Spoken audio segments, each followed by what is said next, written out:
So that's interesting, right? So you have basically on one side you have the decentralized narrative, and then you have now the new application, basically taking the technology and using it for basically programmable nation state programmable Yeah. money, essentially. Yeah, yeah. Exactly. So it ultimately validates the technology, but what does it mean for crypto? Is it good? Is it bad? Yeah, it's an interesting question because a lot of people try to directly compare crypto, Bitcoin, to these CBDCs and even stable coins, which is actually near. The way I see it is they have completely different purposes. We know CBDCs are controlled and issued by the banks. So what does it mean?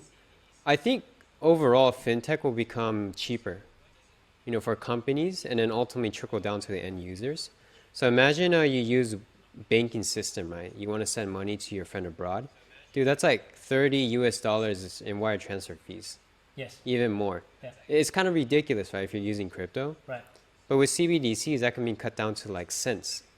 So just knowing this, right, I think it's a very positive thing because it only benefits what it's meant for, right? Still controlled by the banks, but fees are lowered. Yeah, it's interesting. Yeah. So, I mean, the one thing I could see where it gets complicated, one, it validates the technology on one side, right? So, Blockchain, man. well, yeah, right. Yeah. So, with CBDCs, then you're saying, let's say, as an end user, well, then you could obviously control the fiat on ramps and off ramps into crypto. Exactly. So what we could potentially see is if you go on, say, a Coinbase, for example, right now, you see, BTC to USD, right? That USD is really just a digital representation Yes. of what we have. But doing the off-ramp, on-ramp with that USD, it's actually very costly, for Coinbase. Yes.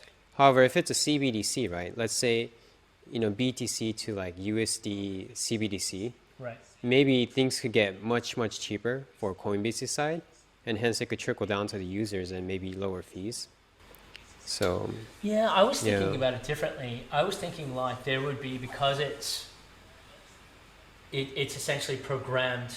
It's programmable money in that they could turn off all the if they wanted to, could turn off all the on ramps into crypto that they didn't. They didn't, from a regulatory point of view, right? Yeah, compliance will become much more easier. So, don't do illegal things, right? They can Well, trace. right. So that's what I'm saying. So, Yeah. but I guess the other side of that is then it would legitimize in some ways so let's say people rather than going back and forth between fiat and crypto, you would now have a reason just to stay in crypto. No, exactly. That's the point. And I think overall it is good because from, I would say, user adoption point of view, pushing the CBDC narrative also pushes the crypto narrative Right. because it's both digital based on blockchain. Right. And as more mainstream users learn about that, right, now that's the new normal. And crypto will just become, second to nature for everyone. Yeah. Yeah. That's interesting. So I think it's good. I think in the beginning it's good. Ultimately, there will be Yeah. battle lines drawn. So that then